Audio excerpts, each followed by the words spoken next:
12,5 тысяч километров на велосипеде проехал чувашский путешественник Никита Васильев. За 14 месяцев он объездил весь Кавказ, побывал в Дагестане, Армении, Узбекистане. Что необходимо обязательно взять в велопутешествие, узнавала Екатерина Куприна. Как мы, девушки, собираемся в путь. Берем с собой все самое необходимое. А это 3 пары туфель, 4 платья, джинсы, а к ним несколько кофточек и, конечно, косметичку размером с чемодан. Что же реально пригодится для поездки? У путешественника-исследователя Никиты Васильева ответ простой.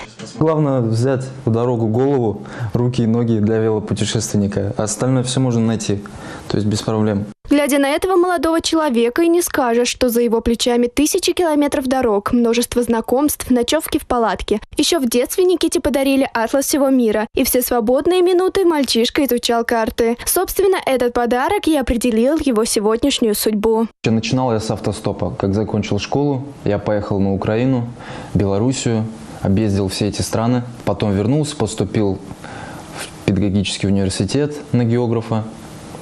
Отслужил в армии, потом снова восстановился в университете, но все-таки дорога она зовет, и по моей географической специальности это большая практика для меня. Кавказское путешествие стало подготовкой к масштабной поездке в Казахстан. Примерный маршрут уже разработан. Обязательно побывать в малоизвестных чувашских селах и деревнях, жители которых хранят свою самобытность, объездить весь Казахстан, Башкирию, Оренбургскую область, а дальше на границу и в бескрайние степи Казахстана. К такой поездке Никита готовится серьезно. Берет с собой палатку, спальник, несколько ножей. У путешественника есть привычка их терять, котелок и атлас дорог, без которого так легко заблудиться. Хотя и без карт можно обойтись, всегда есть возможность просить дорогу у людей. Самое главное правило – не делай другому того, чего себе не желаешь. И поэтому никакого негатива абсолютно не встречал.